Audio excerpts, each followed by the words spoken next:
It is working. We're doing some commissioning activities on it right now, fine-tuning of some of the settings, but we are getting AIS data from this payload. So another thing you can do if you're a microspace mission provider is let somebody else build the satellite for you. So that's what we did here. So this is ADS-1B, again for our Exact Earth subsidiary. We acted as the mission prime for this mission, again providing the payload, but we had Surrey Satellite Technology Limited in the UK. It's a well-known small satellite provider. We had them supply the spacecraft bus and do the overall spacecraft integration with our payload. We were involved in the payload chain testing and at the overall mission oversight level. So it uses their proven disaster monitoring constellation satellite bus design that they've built a few of now for a number of different countries. Has our payload on board, has a dedicated payload downlink of ours on board, and that is expected to launch in August this year.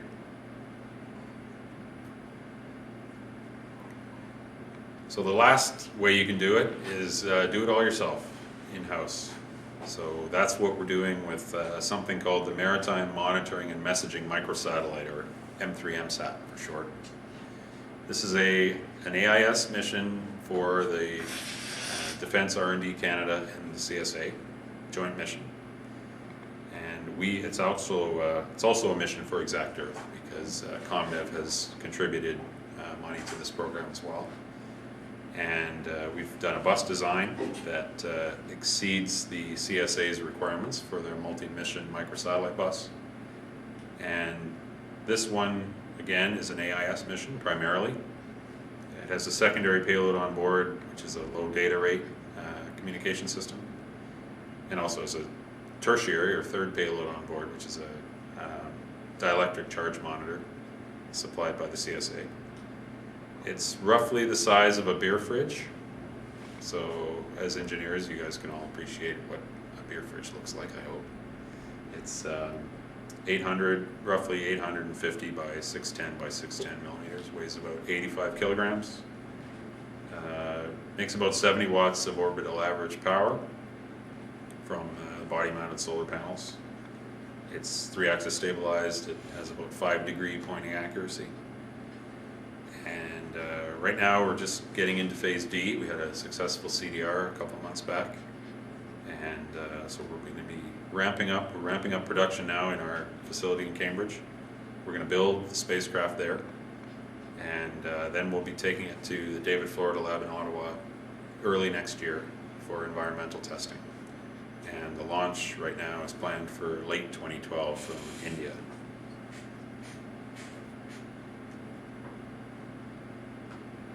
So there's a couple of pictures that show some of the hardware. The top picture there is something we call the FlatSat.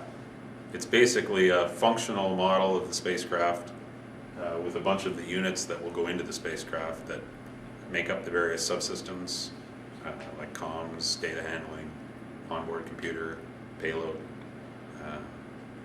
that kind of thing, attitude control.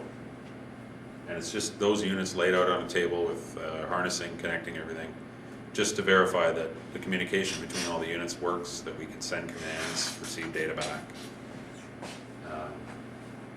So at the same time as we're starting to do that, FlatSat testing, we're also building structural components. So you can see the qualification solar panel there on the bottom. So all of that stuff is being built right now. The assembly of the spacecraft will start this fall, and like I said, we'll be in Ottawa in early 2012 for testing.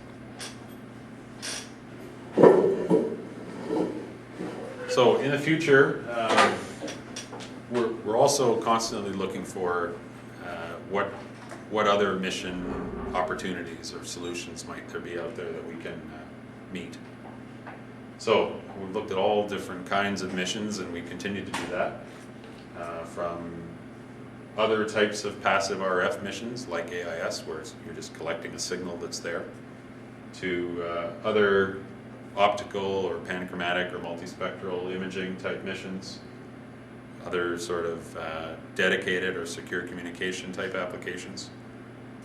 We do want to do some enhancements to our satellite bus. Right now it doesn't have any onboard propulsion, so that would be one area we'd want to look at adding, as well as deployable arrays for more power. And we've also looked at a number of microsatellite constellation concepts.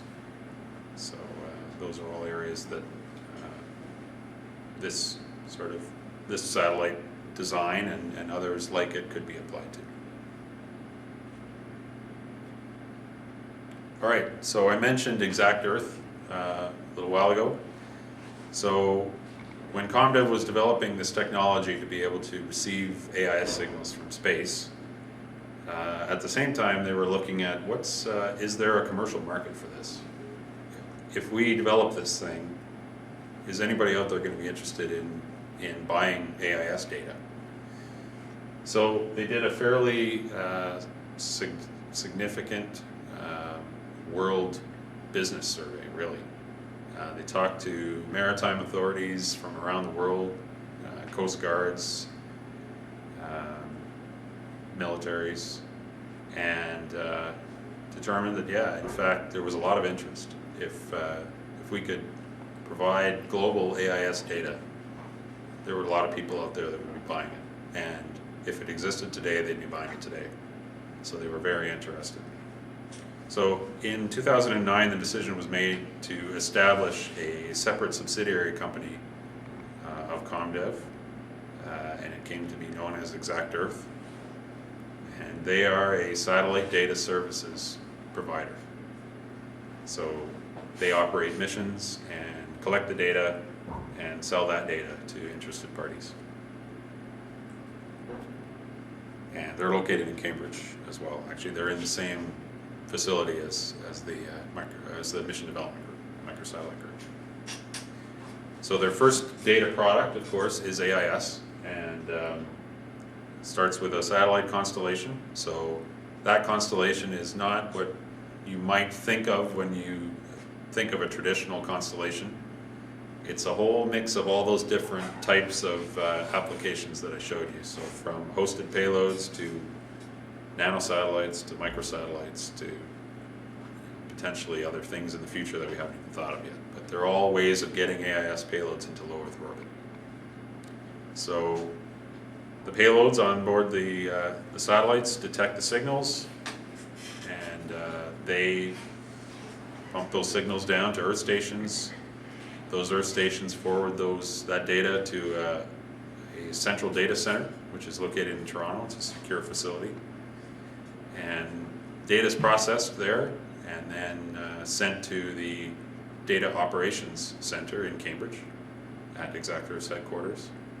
And that's where they receive their customer orders and process the data and distribute it out to their customers.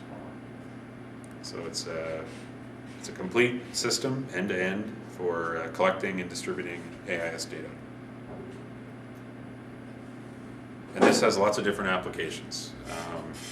Security and surveillance applications, safety at sea, search and rescue, monitoring of vessels in say the Arctic, for example, the Northwest Passage. Now that the Northwest Passage is, the amount of ice in the Northwest Passage above Canada is decreasing, that is becoming an open transportation route now for ships, which it never used to be before. So there's going to be increased interest, and there is increased interest by the Government of Canada to monitor that, to make sure that the ships that are transiting that route have the appropriate authority and they're taking the appropriate safety precautions. And monitoring of environmental disasters when they happen, oil spills, that kind of thing. So this is probably a little bit hard to see, but this is kind of an overall system architecture diagram of the system. So you have the ships over there on the left transmitting their AIS messages up to a number of satellites. Each of those satellites then is sending their telemetry back to control stations on the ground, and the control station